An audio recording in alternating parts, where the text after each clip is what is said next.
نہ گیا، انہوں نے اپنی عیاری و مکاری سے ہمارے ملک کی سرزمین پر قبضہ کر لیا۔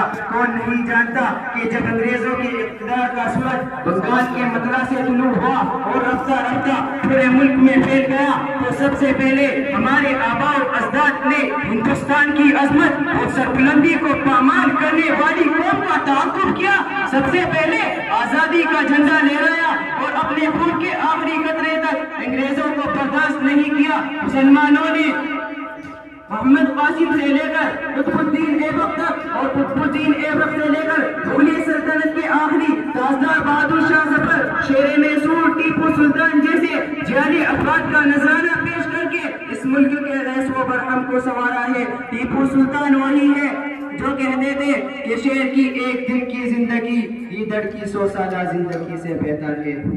مولانا احمد اللہ شاہ گجراتی، مولانا فضل حق کیرابادی وغیرہ حضرات نے انقلاب کی رائے ہموار کی۔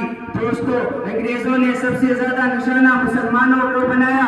صرف دہلی کے بارے میں لکھا ہے ہزاروں مسلمانوں کو پھانسی دی گئی، زندہ وطن کیے گئے، سولی پر جلائے گئے، زندہ آگ میں چھوڑ دیے گئے۔ مغلیہ سلطنت کے آخری تاجدار بہادر شاہ ظفر کو قید کیا گیا، ان کے نوجوان بیٹوں کے سر کاٹ کر ان کے سامنے پیش کیے گئے۔ اس وقت ہندوستانیوں کا دعویٰ تھا کہ سرفروشی کی تمنا اب ہمارے دل میں ہے، دیکھنا ہے زور کتنا بازوئے قاتل میں ہے۔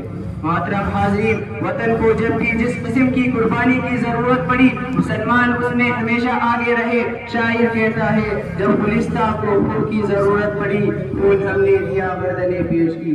تحریک موالات میں ہزاروں مسلمانوں نے مجانمتیں چھوڑی۔